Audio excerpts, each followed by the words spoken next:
What's going on, everybody? Crazy Russian 86 here and welcome back to another video. When I was doing DoorDash, I noticed my acceptance rate dropped down from 97% to 91% because I missed 2 deliveries. I missed one because I was taking a shower. I missed another one because I was in the kitchen preparing my food while my phone was charging. So I didn't make shit today because of that, but at least I decided to make a video. As you can see here, this is the real June news. Brother Nathaniel Kepner, cheers. I'm drinking some Heineken 24 ounces. Like a true alcoholic. That's the only drink I'm having today. I can drink a 40. And there are some people writing the messages like, we were so proud of you when you were trying to tell Todd not to drink, and when you put Alan to jail or whatever, because he was like fucking beating his parents, whatever. But now you yourself, you're drinking. How bad? How dare you? My Jewish buddy Charlie told me there's a difference between an alcoholic and somebody who likes to drink.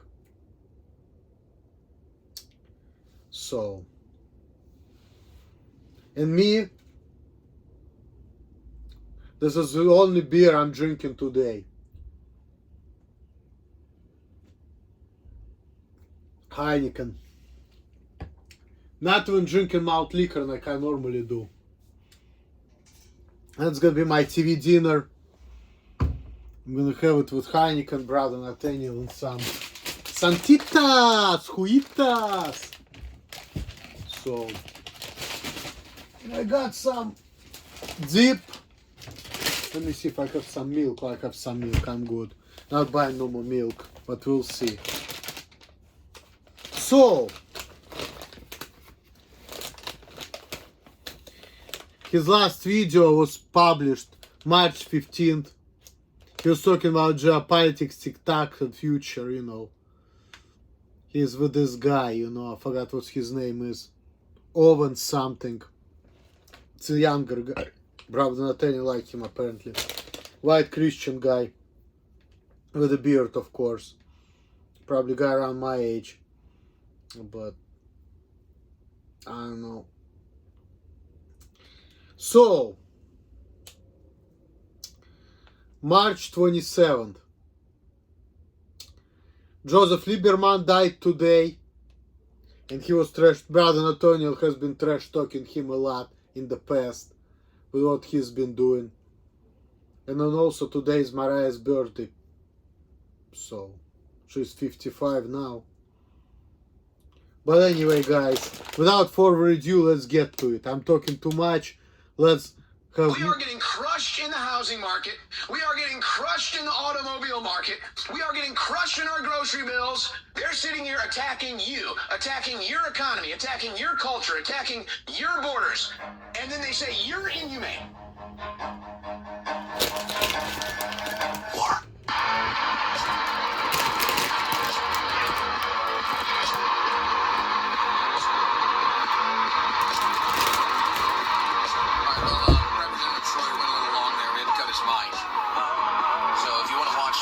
Full report there.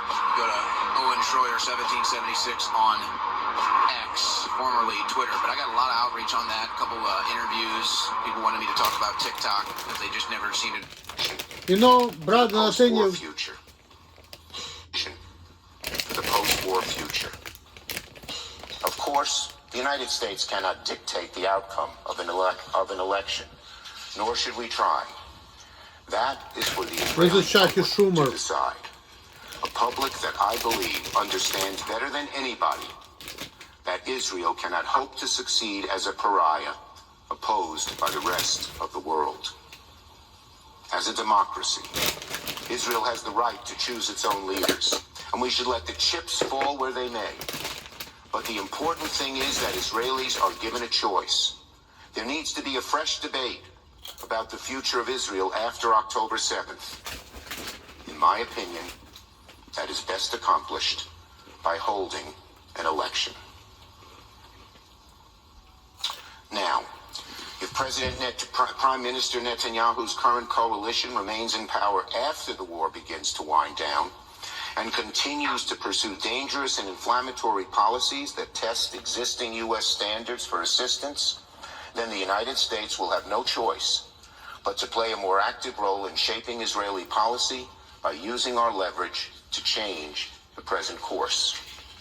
That's a crazy admission. The United States' bond with Israel is unbreakable. But if extremists continue to unduly influence Israeli policy, then the administration should use the tools at its disposal to make sure our support for Israel is aligned with our broader goal of achieving long-term peace and stability in the region. I believe this would make a lasting two-state solution more likely. Now, I know that there are many on both sides who question how we can discuss peace. It would appear to me that Chuck Schumer knows more about what's going on in Israel, or is more honest about what's going on in Israel than he is about U.S. affairs. What's your response to that clip? I'd like to hear your response first. I think you're on top of your game, man. I want to hear yours. Well, I would say there's a level of this where Chuck Schumer is just playing to the far anti-Israel left. I think that the Democrats are very strategic in everything they do. They know they have a radical left that is very anti-Israel and pro-Palestine. They know that Biden can't really represent that. They know that they can't let the squad represent that. They can't take the leash off the squad, or you never know where they'll go. So I think maybe they're using Chuck Schumer to put that message out to kind of win those voters back. I think it's an incredible admission to admit that the U.S. would potentially be engaged in regime change in Israel. But I noticed you scoffed when he said the war winds down. Why was that funny? Well, it's tragic.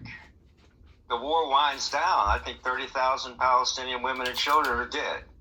And at least 10,000 children don't have limbs or arms, and their faces are burned. It makes me want to weep. But your finger's on the pulse, Owen. There's no question about that. And I'm impressed, because we need people like you. Here's what I would call this. This is called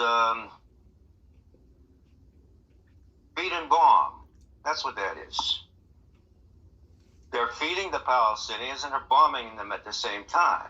Okay, so the feeding is to present a good Jewish front. Hey, we don't like what's going on. We're going to help. At the same time, Biden's regime, and it's not Biden because I don't think he does anything on his own except stumble over the teleprompter and stiff children, is they're still sending bombs. So this is just Yiddish theater for the Goyim. This is what this is, and I grew up in it. Schumer knows, and everybody knows, there ain't going to be no two-state solution. It ain't going to happen. And there's so many issues involved. You just say two-state solution. Well, who's going to have surveillance over the airspace? I mean, come on. Well, and Netanyahu has already said he's not going to accept a two-state solution, and I guess that's why Schumer aims that directly at Netanyahu. I mean, that's basically a threat to Netanyahu. It doesn't matter who gets in. Do you think does it make a difference? Look how many people have been in since 1948. It makes no difference. But do you think, because he talks about an election, do you think Netanyahu, because I can't trust any of the Western media, do you think Netanyahu is popular enough to win another election? Doesn't matter. It's a military dictatorship. My father taught us this when we were kids. My dad was a very strong Orthodox Jew, late tefillin, and according to some, he spoke Hebrew and all that. But people are just tired of this, okay? They're tired of these wars. They're tired of seeing this genocide. And it's been going on for a long time. It's not just from October 7th on. There's been 3 assaults on Gaza. They've been severe. And all of a sudden, a group of Jews, they get scared. They're going to call us anti-Semites, so they block a highway. Well, where were you 5 years ago with Operation... I think lead something. There's so many of them you can't even remember. They weren't around, but now they're frightened. The kids, I don't want to call them kids, the young people who are on TikTok, who are not shaking their rear ends, okay? They want to be serious about a lot of things. There's a lot of serious young people on TikTok, because I checked it out. They don't like these wars, and they don't like what the Israel army and the people are doing, and they don't like what the Israel lobby here in America is promoting. And they don't like seeing what the congressmen are doing, bowing down to the Israel lobby. They see it. The kids see this thing. And there we go again. The ADL doesn't like it. Yellen doesn't like it. She was the first to announce that Mnuchin is going to buy it. How did she get in on this all of a sudden? No one likes the Jews in power anymore than what they're doing. And TikTok is going to be bought out by Mnuchin and his club, which I'm not in and you're not in, and Alex isn't in either. A lot of us aren't in it. They're calling out the truth, like Stu Peters and other people that Alex has on his show all the time. We're not in that club. So they force themselves into it with money, and they can print it out of thin air. Last I heard that Janet Yellen invested a lot of money in printing presses. Well, I would say that if there's the call it the Israeli lobby or the Jewish power brokers, they've definitely overplayed their hand with this.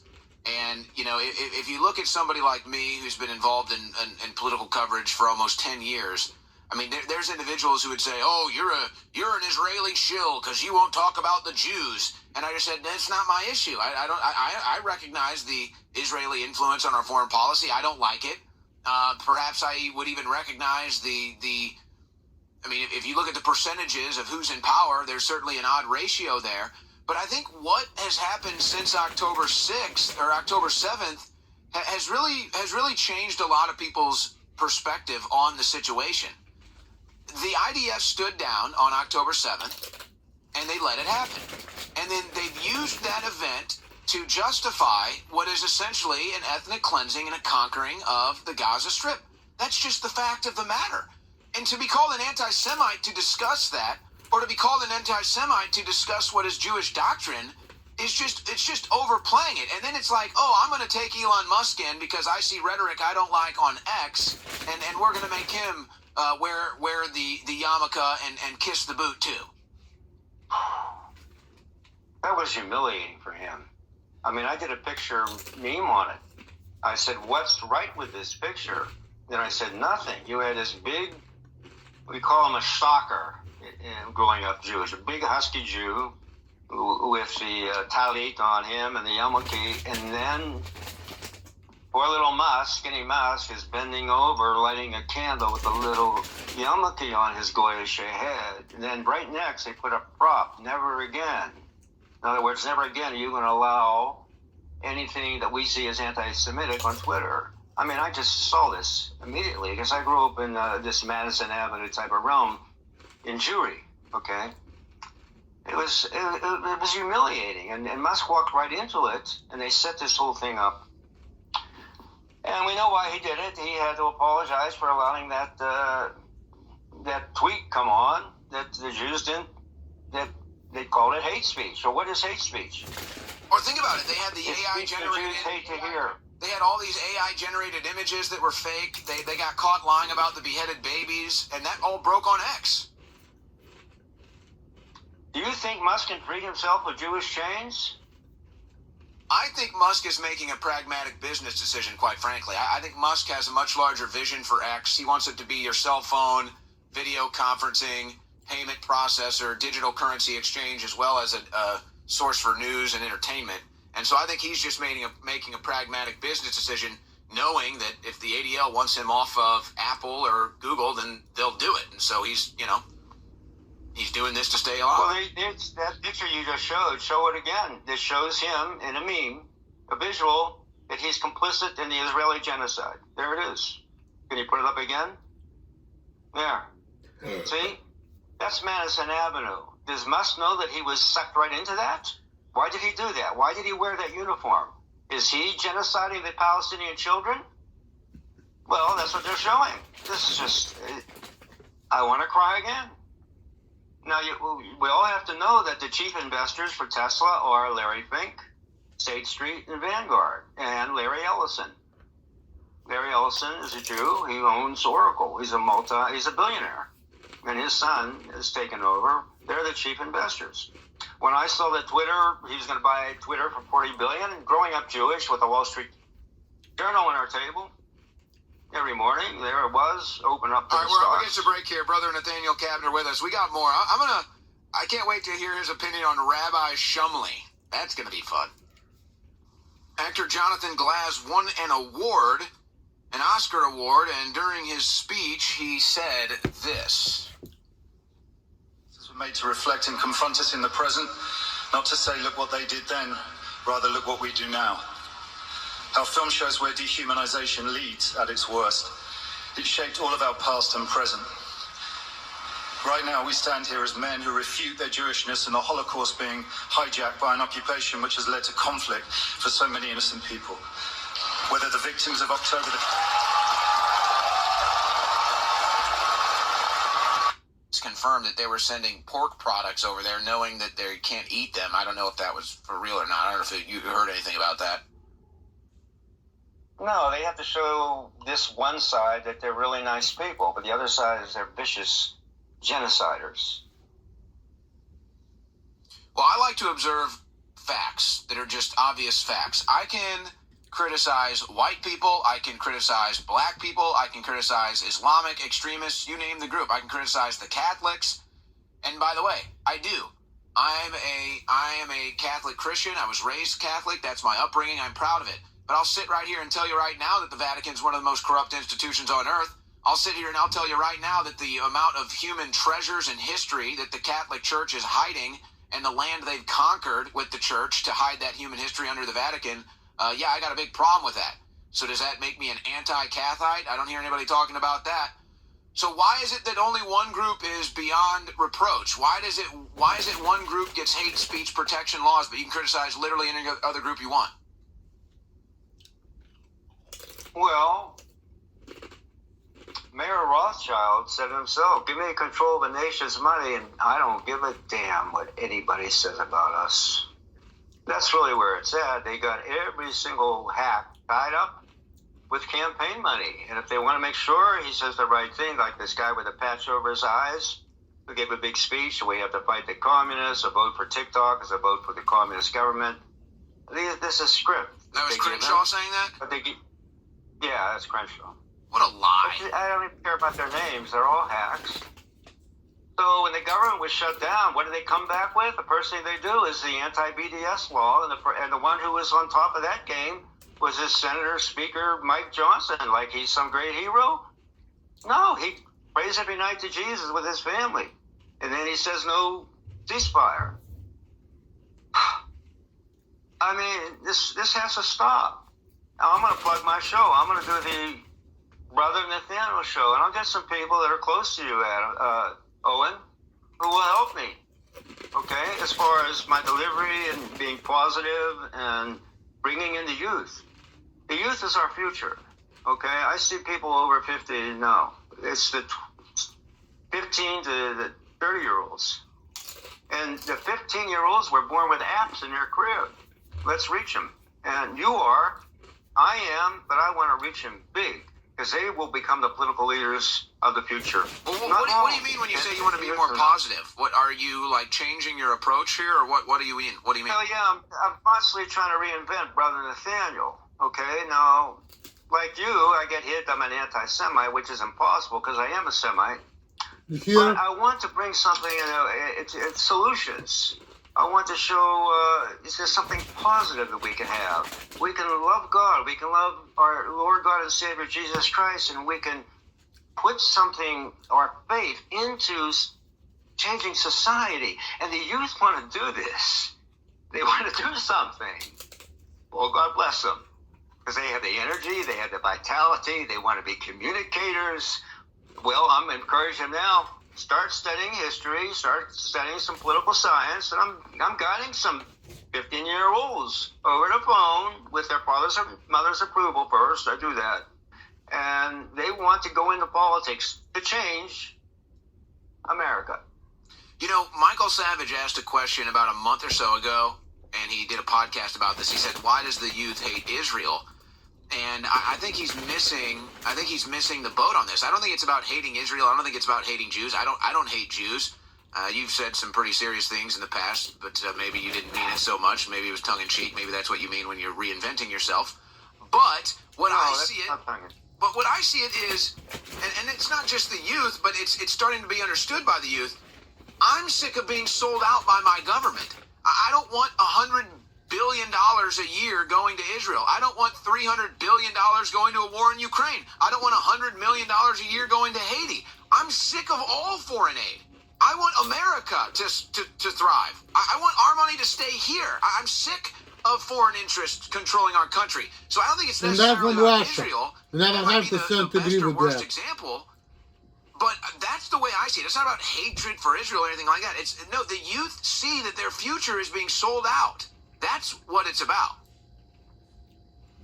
Yeah, America should... You and millions of youth from the ages of 12 and 30 agree with what you just said.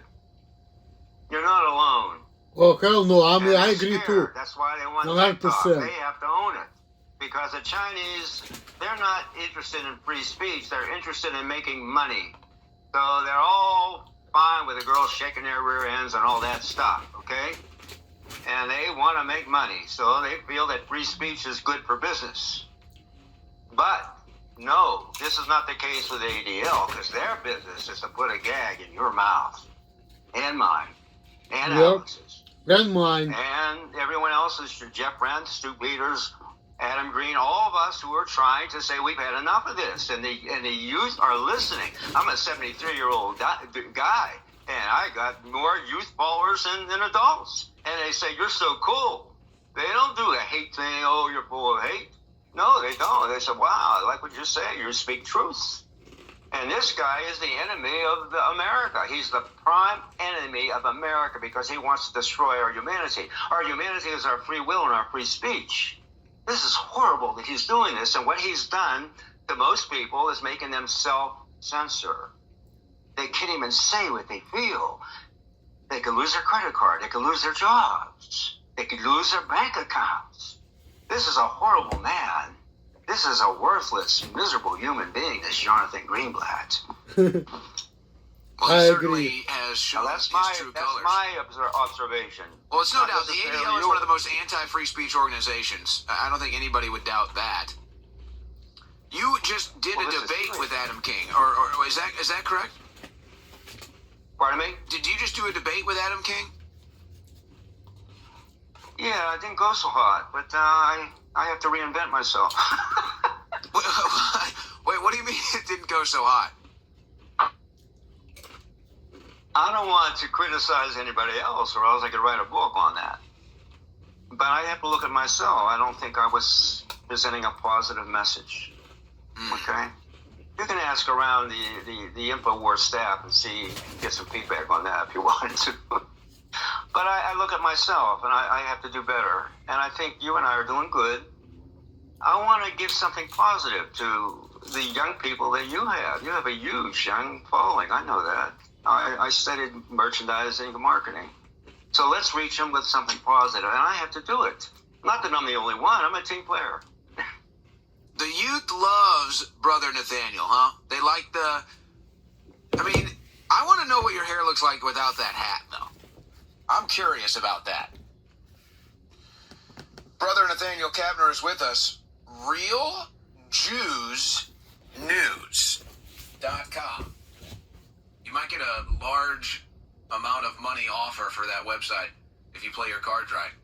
RealJewsNews.com. Well, I'm gonna say this. I made the screen a little bit lesser, because I want to say something. The Real Jew News will never gonna become popular. The way things are going. I've been getting emails from Brother Nathaniel that he needs more funds. The guy has a marketing major. I met Brother Nathaniel in real life, okay? Once. I met him. And I kind of like the guy. He seems outgoing. He seems like he has a nice personality. It seems like he knows what he stands for. So I went with him to the church. And I met him literally like 1 block away from where I used to stay. So, went to the church and I saw another Jewish guy who used to go to the fucking synagogue I used to go to. where I don't want to go anymore. And of course, when I saw him, and there was me standing right by Brother Nathaniel, I'm like, I didn't feel comfortable. And we didn't speak a lot, you know. He asked me about my job, and I said I just work in the warehouse. He was asking me about this Kerry Irving interview, whatever. Did you hear about it? But of course, all about the Jews. The same thing with Kanye West, it's just different names, you know. But it's all the same thing pretty much. And you know, a lot of Jewish people, they don't like Brother Nathaniel. They say he's mentally ill, you know. He's crazy guy who's running with a cross around San Francisco. Don't be like him. He's crazy. He's mentally ill. He has a diagnosis, and you need to get a diagnosis too. At least he's smart enough to get a diagnosis. And nobody really care about him. And I'm saying to my mom, it's like, well, but he has some people who are helping him to make videos. He makes pretty professional videos with the special effects. And there are some other people who stand by him. And here you see him on fucking TV talking to some people like this Owen guy and Mr. Green, and he's talking about the youth and the followers among the youth, among people between like 15 and 30-year-olds who don't like what's going on in America. He talks about the truth of, you know, that America shouldn't support Israel. And even though I was living with my dad, I was around 20 years old, fucking 17, 16 years ago. They were always talking about this guy anti-Semite, that guy anti-Semite, we supporting Israel. And I was thinking to myself, what country we living in? We live in the United States of America, right? Not United States of Israel. So why do we need to care about Israel? And then think about this way. We take our troops to fight for the wars for the Jews. What does Israel do for us, Americans? What does Israel do for America? And they say, oh, our friendship, ta-ta-ta. It's one-sided friendship. Because all the videos I watch with all these fucking guys, it's all about like, okay, it makes me think one thing. You're talking about friendship, but friendship is about two people cooperating with each other. So it means that one party does Y, another party does X, right? But if one party does 100% and another party doesn't do shit, what kind of friendship is that? What kind of friendship is that? And what's going to happen if America is going to say, you know what, Israel, fuck you. We here in America, we only care about Americans, American citizens. That's all. You're not American citizen, I don't care. I'm not giving you a fucking penny. I wonder if we'll still be friends with Israel after that. If that will ever happen. Which it probably won't ever happen, but if that would actually happen, what would happen to Israel? Are they still going to be our friends? Of course, they're going to start manipulating and say, but we are peace in Middle East. We want to survive. With only democracy among all these fucking savages. And they say, fuck no. You're not Americans. Come here to America, then we'll help you. But we're not doing shit for you guys. I'm sure after that friendship will be over.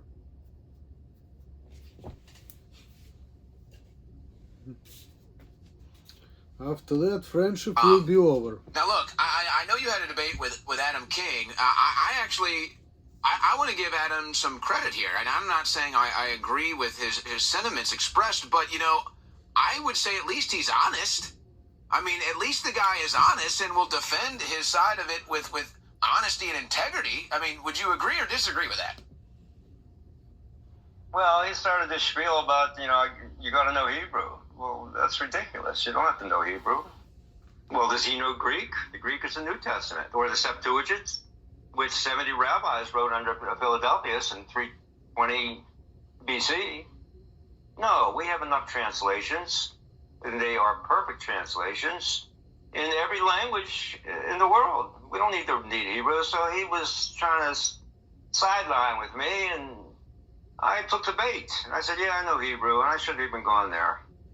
But I want to ask you a question, if I may.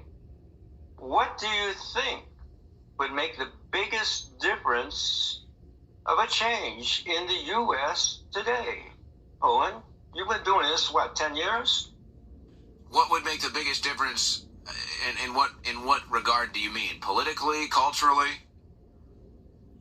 Well, politics is where it's at. That changes everything. That really defines and enforces everything into law. Okay?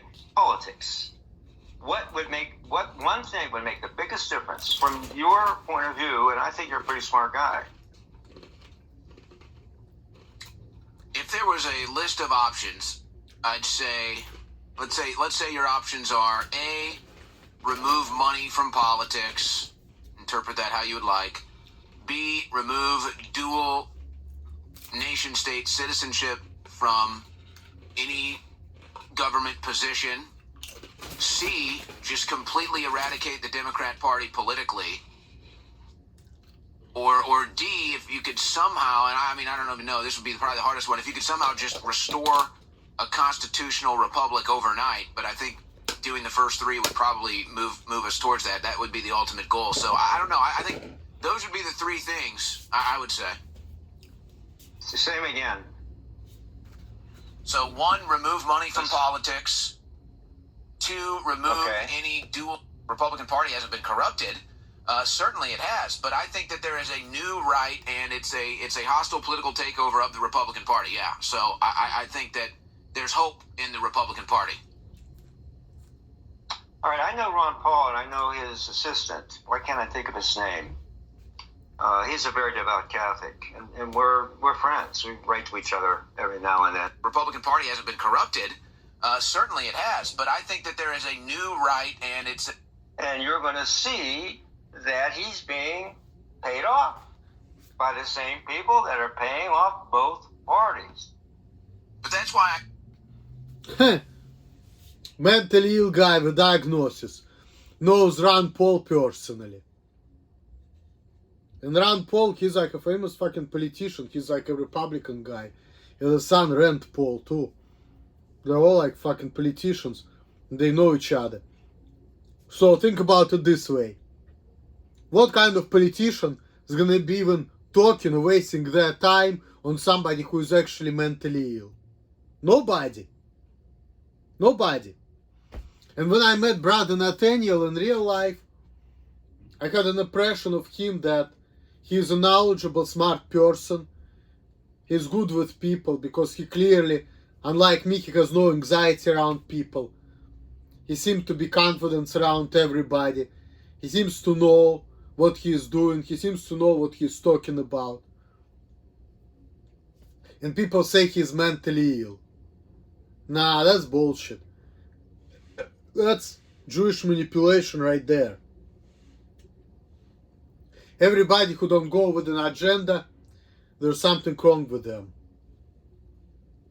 Bipolar, autism, anti-Semitism, schizophrenia, you name it.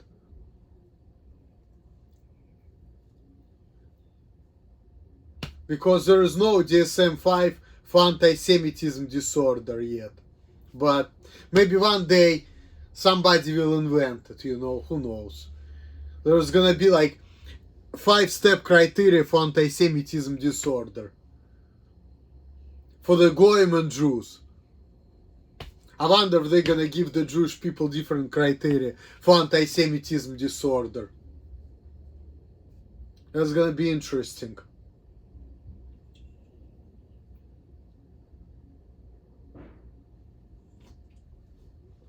I'm not the smartest person in the world.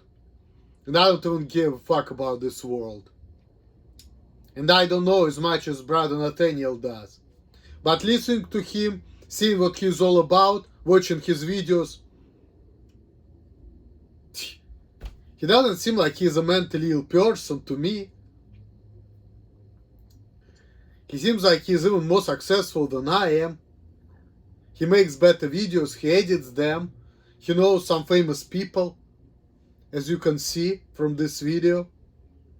He's not doing that good, but you know, he has some influence, he has some voice in the world, unlike me. So, the youth like the guy. The youth likes the guy. So what you talking about? Again, it's just like a smear campaign. Bunch of hate. That's all.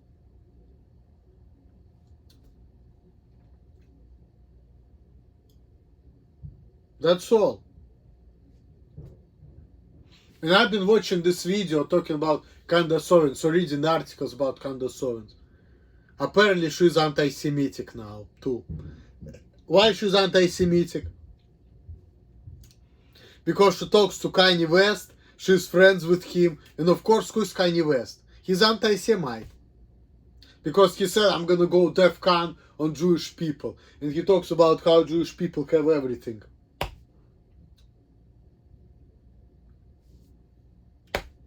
DEFCON. What does that mean? That makes me think. What does DEFCON means?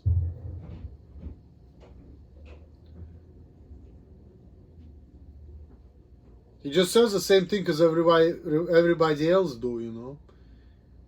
I mean, but fuck. I have no words anymore. Everybody who is against Jews is anti-Semite, so. But let's just go a little further in this video to see. Okay.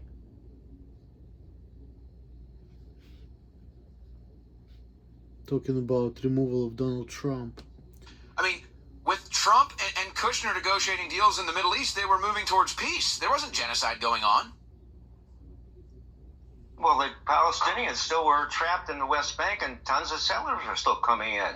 They were still plowing and stealing their land. That was going on during these Abrahamic Accords. That didn't change. And the Palestinians in Israel proper, they're second-class citizens. They're third-class citizens. They have no rights.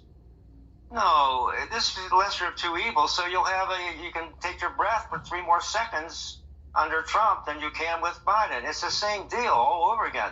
Nothing's going to change.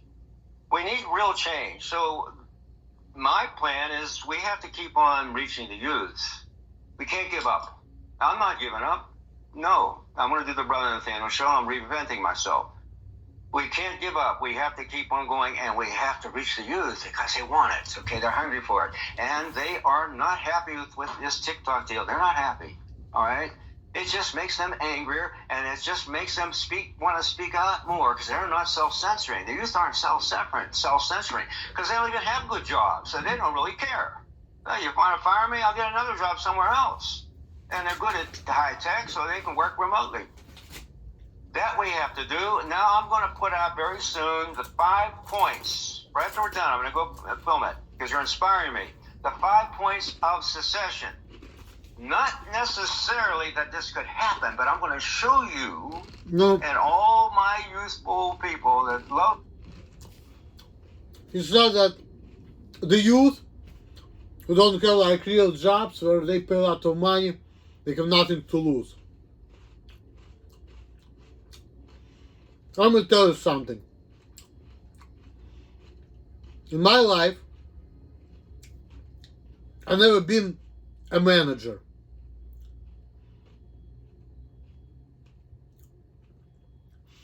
I used to work at FedEx for 4 years. Just like fucking loading, unloading trucks. I applied for manager position, they didn't look at me. I applied for QA position, which is quality assurance. I got an interview, but they still didn't take me. I was just like a fucking working worm. Then I said something I shouldn't say, which I don't want to be talking about because it's not about me, and you already know about it. Then there was some dumb bitch Was trying to make me friends with people who I have nothing in common with. She told everybody to all my problems. So now all my parents, everybody is watching my videos, and I cannot get a normal job like I used to. And here I am, 37-year-old man, working 25 hours a week, cannot get any job. Everybody is asking me stupid questions like I'm fucking retarded. And think about this way, they're doing all of this to me, all the smear campaign against me, when I was just like a regular worker.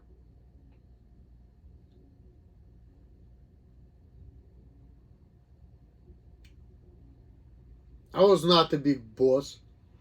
I remember my dad been telling me things when I was living with him. He's been telling me that if you're gonna be the way you are, everybody is gonna be like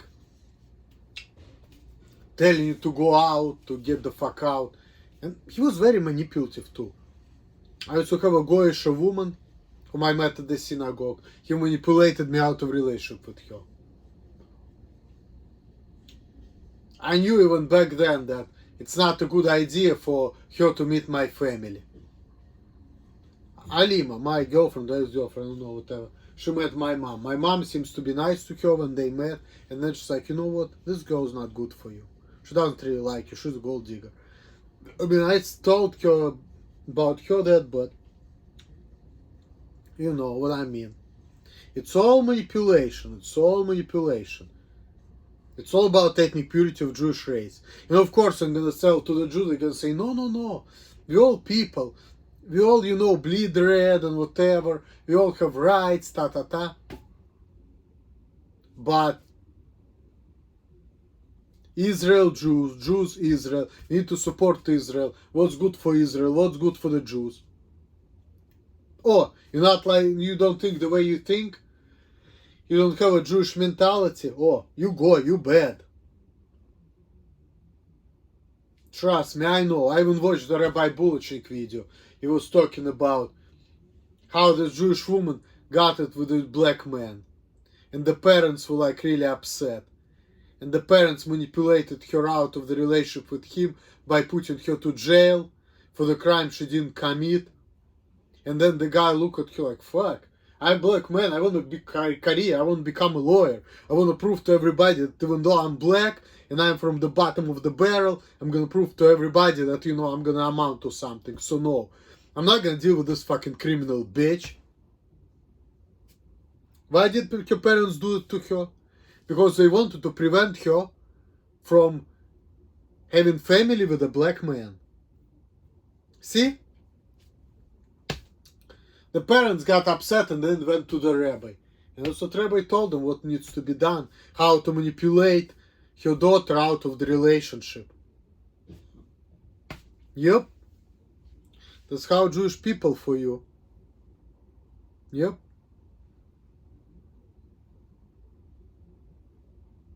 Like I said, growing up as a Jew, I was feeling like a fucking slave. I was feeling like I have to live certain way and act certain way against my will, or if not, I'm not gonna amount to anything.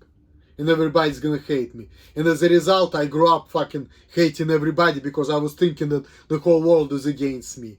But I didn't like it because I wanted to be free and I want to do what I want, see? But that's just for me personally. But then I also started finding out that a lot of things which been told to me by my parents and other things were not actually the truth either. Like one of the things, for example, about Israel. You know, they're all talking about how Jewish people, they are so poor, everybody is hating on them. And Muslims are bad and everybody is bad. I dealt with real Muslims in real life. And they seem to be nice people. And I was surprised, you know. I was thinking they're gonna hate me because I'm Jewish. Love me because I'm so cool. But nothing like that happened. They didn't hate me because I was Jewish. And there are other people like they were cool too.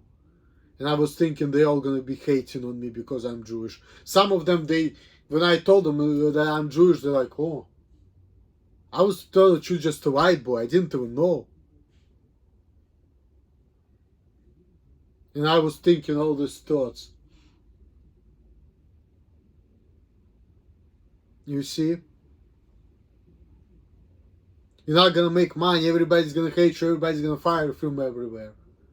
Well, people may be not happy with me, but for whatever reason, I worked at a nursing home for 7 years, and I worked at FedEx for 4. And now people acting towards me like there's something wrong with me, like I'm fucking retarded. And I'm like, what the fuck, there's something wrong. And people think there's something is wrong. And I'm like, there's something wrong with the way people treat me, like.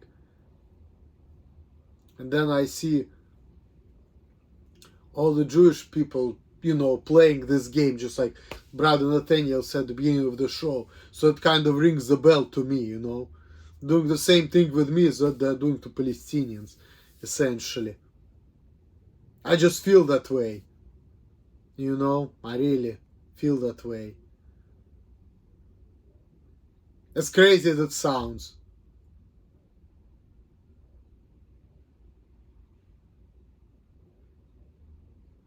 They playing with me this autism card, whatever. Taking it to like out of proportion, where, and I'm seeing it in real life, like how the way people treated me, that there's something is wrong. But every go is like that. And I know I cannot go crazy. But I got used to it, but still, I don't like this shit. Because I see it's wrong. And people start seeing that too. And then when people see it, they're like, why people told us to treat this guy like this? It doesn't make sense.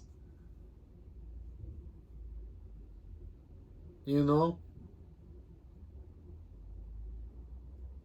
And I'm cleaning some bits of pieces of the conversation and talking to my family. They trying to do everything to keep me here in San Francisco, where there's a bunch of bullshit going on. And I really need to get the fuck out. See?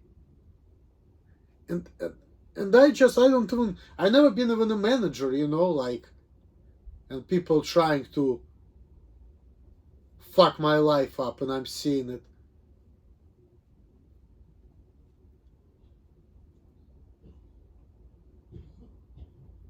So, yeah. I'm seeing the same thing with Candace Owens. She got destroyed because she went against Rabbi Barclay, who was insulting her. She's the one who lost the job. A Daily Wire.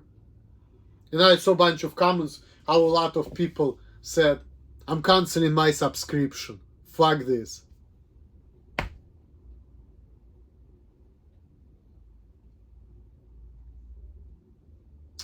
Look, if this is America, if it's not Jumerica, why are we all so fucking voiceless? Why, like, there are some people, they like wool and sheep clothing, and they saw we Jewish people, we so poor, we persecuted, ta. And then these people can do anything to anybody. Oh yeah, such a poor people, I feel so sorry for them. They can destroy everyone they want. But I need to be the one who feels sorry for them. Not for Kandasovins, not for Palestinians. I have to feel bad for the Jews. Fuck. Oh, why we don't need DC. And we can put the crimps and the leverage on DC. You'll see it. It's going to go up in maybe 4 hours. Where are you going to post this? Well, on Real Jew News, you're advertising me, man. Oh, Real Jews News is where you're going to post the succession? Well, all my videos go up on Real Jew News, and they go up on BitChute, and they go up on Rumble. Yeah. Well, where to even begin with this guy? Selling sex toys and such with his daughter, and then attacking Candace Owens. You know, he might want to start with taking beard advice from you, and then maybe when he's ready to level up, he could maybe call me for some beard advice, but he's got some problems with that. What is the deal with this Rabbi Shumley or Smully? Shmuley. What is his deal? Is he just doing this stuff for attention? I mean, certainly he has to realize how bad he looks. Well, he's got money. He got the Adelson money behind him. Okay, so Rabbi Shmuley, which is a nickname for Shmuel, which means in Hebrew Samuel. Okay, Rabbi Shmuley Botiach, that's his last name. was very tight with Sheldon Adelson, okay, very tight, and now he's very tight with his widow. I think her name's Miriam Adelson. So he's got connections to big Jewish money. And he latched on to RFK Jr., and I feel sorry for RFK Jr. that he allowed this to happen. But that's politics today, which you want to change, Owen. You want to get money out of politics. Thank you. Because money in politics is now supporting RFK Jr. So he has to come out for the genocide in Israel, or Miriam Adelson ain't going to give him any money. Owen, you got your finger on the pulse, man, and I love it. Now, your second thing about dual citizenship, that's anti-Semitic, because the only ones who have dual citizenship in Congress or in any political power are Jews. So watch that second one, and Owen, you'll never get back on YouTube again with that one until we start changing things, and that's going to happen. So that's basically Shmuley's deal. Money. Now he's attacking Candace. That's stupid. You don't do that. She's... That's stupid, you don't do that. Well, Candace Owens just got fired from Daily Wire.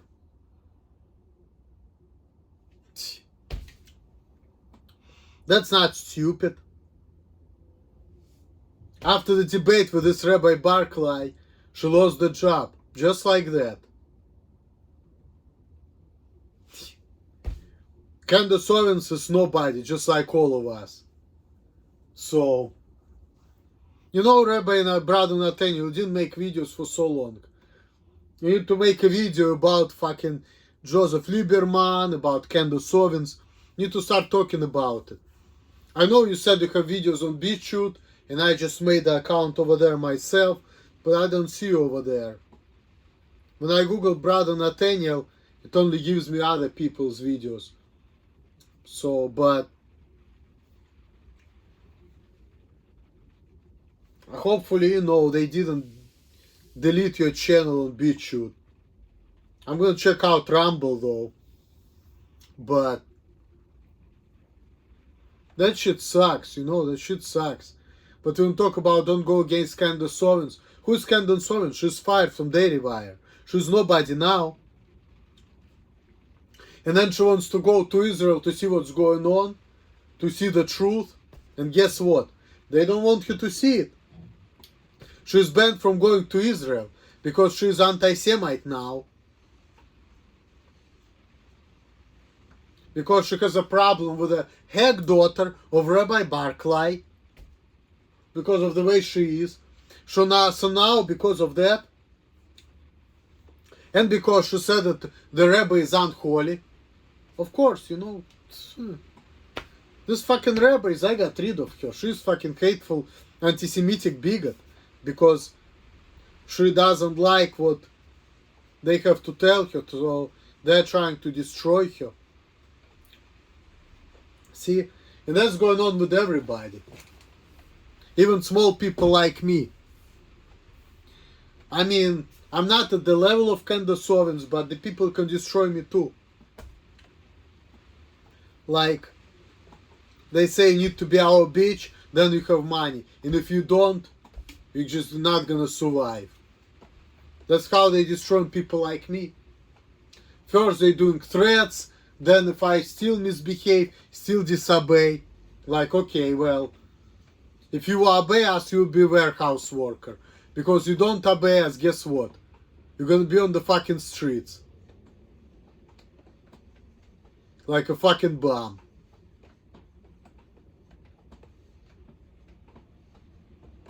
And you're gonna die in poverty. Under the bridge. That's Jewish people for you. If you're small man, they're gonna make you super small. If you're big man, I mean, you will survive, but you will be just like somewhere where it's like, you know, you're just gonna be a bunch of these nobodies without any voice. But if you dare have a voice, we're either gonna get rid of you or silence you. Candace Owens, no exclusion. There's no exclusion.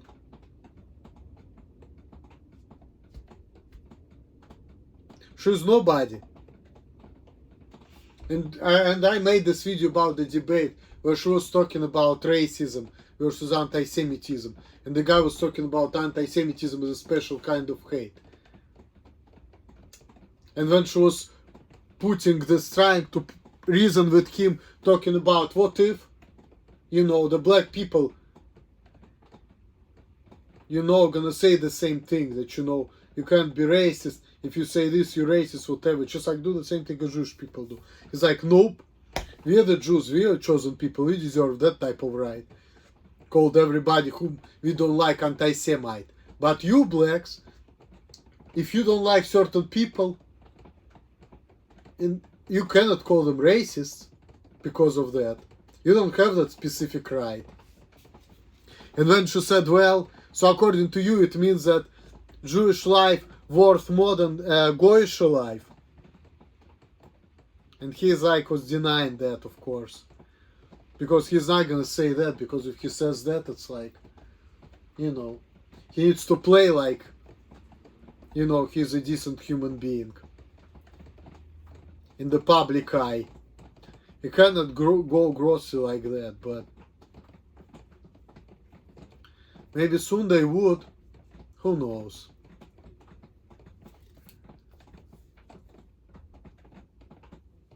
These people, they're masters at their games. They just like seem to like almost know, they're not doing any wrong moves, you know. They're like really like on top She's of the black game. and she's famous. Don't do that. But he's not going to take advice from me. He's not going to win that one. Well, brother, I had no idea there was so much Jewish money in politics, and I didn't realize the dual state citizenship with all the Israelis. I had no idea that was going on, so that's news to me. I was just making a general statement there. But now, I mean, this guy... It's being tongue-in-cheek, but it is anti-Semitic to notice. To notice? Which is now a new algorithm, you know, and X, you know that. Yeah, well, they, Ben Shapiro, with the new Shapiro rules there, made sure that you can't talk about that. But it's funny, when you put up a poll, there was a poll put up, I think by Thomas Massey. I put up a similar poll. Others put a poll, maybe it was Marjorie Taylor Greene. They said, should you be allowed to serve in Congress if you're a dual citizen? And 98% of voters said no. That's not directed at anybody. That's just a general question and response. I think it's common sense. Well, those are the young people or adults that can hide behind the internet. But they will not say it in public. They'll get fired, or they'll lose their credit cards, or they'll lose their bank account. That's the problem. This is why the enemy of humanity, the enemy of the Constitution, the enemy of America is Jonathan Greenblatt. He's the enemy. And if he goes, another one will come in. Foxman was just the same. So he leaves, another one will come in to try to destroy our humanity to speak our mind. We can't do it. It's horrible. Every time I do a tweet on X, I say, well, I can't say that. Let me put a hyphen here or a slash here. My humanity is being shackled. Oh, I hate it. Oh, you're not a chosen one, brother. So we'll change it. We're going to change it. Yes, or I guess actually you are. You're a reformed chosen one, right? No, I'm not chosen as far as a Jew, because they've unchosen themselves. We talked about that. If somebody walked up to me and like, I'm chosen by God. I have a birthright, my blood. I'm chosen by God. I'd just be like, well, okay, you have a Messiah complex. Have a nice day. I wouldn't think much of it. I'd like to see you debate Rabbi Shmuley. Well, here's the thing though about being a Jew. You have to follow the agenda. And if you follow, you're good. If not, Jewish or not, that's why I call it slave mentality of, you know, I used to call it slave mentality of Judaism. Now I'm gonna say slave mentality of Jewish race, I guess, should I say. You know, but that's what it is. You have to be from certain Jewish family. You know, you have to have certain views. And if you said, you know what, I go my own way, you're gonna lose everything. You're gonna have a very hard life. But if you're gonna say, Yes, master. I don't agree with you, but I'm gonna kiss your ass. And I'm gonna admit. And I'm gonna submit to everything. It's like, okay, well. But the big thing is, like, who makes these laws? Who makes the rules? Why should I follow when somebody else makes the rules? Why? And people say, well, because you're not a normal person, something wrong with you, whatever. But there are a lot of normal people, and they're fucking slaves, and they're not happy with being slaves. And they're normal.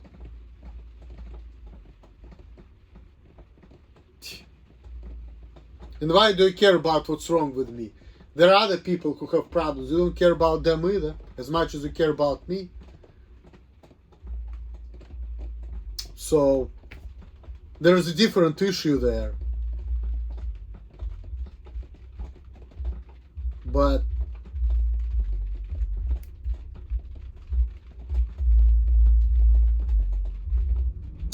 you need to play the cards against the enemy. And who is the enemy? Person who goes against the greed. That's all. So, as a Jew, even if you're part of the chosen, but if you go against the greed, you know better than a goy. You're anti-Semite. Self-hating Jew, okay. If you're a Jew who goes against the greed, you're self-hating Jew.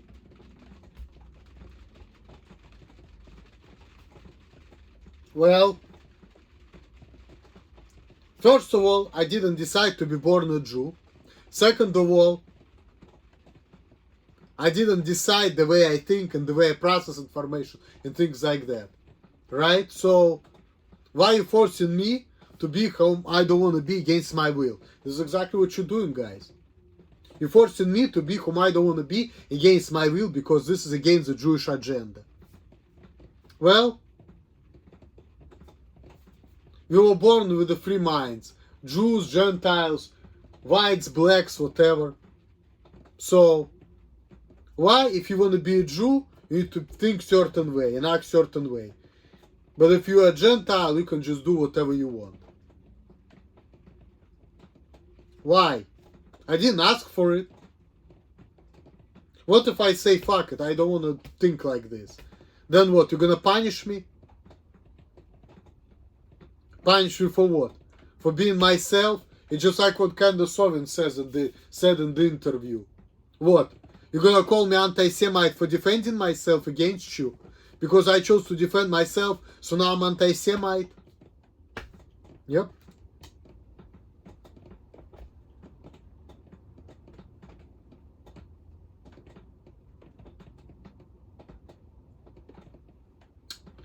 That's why I want to isolate myself from this fucked up world. Because I don't want to deal with this shit. Fuck.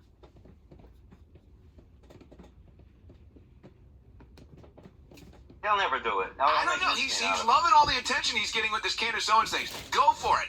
Brother Nathan, go for it. I want you to debate Rabbi Shmuley. Shmuley. I don't have to tell you things are bad. Everybody knows things are bad. It's a depression. Everybody's out of work or scared of losing their job. The dollar buys a nickel's worth. Banks are going bust. Shopkeepers keep a gun under the counter. Punks are running wild in the street. There's nobody anywhere who seems to know what to do, and there's no end to it. We know the air is unfit to breathe, and our food is unfit to eat.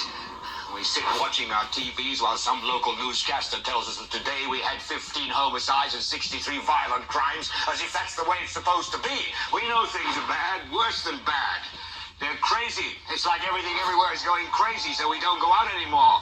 We sit in the house, and slowly the world we're living in is getting smaller, and all we say is, please, at least leave us alone in our living rooms. Let me have my toaster and my TV and my steel-belted radios, and I won't say anything. Just leave us alone. Well, I'm not going to leave you alone. I want you to get mad. Well, that was a great conclusion. And I can relate to that 100%. That's exactly how I feel. I just want to be left alone, and I feel like people not leaving me alone. So, Yeah, that sums it up right there. Enough said. Alright guys, that marks the conclusion of my wonderful video. Like, subscribe, do whatever. Crazy Russian 86 here, trying to restore freedoms on YouTube. Probably not gonna succeed, but hey, at least I'm gonna get like 80 viewers. So, peace. Bye guys. Later.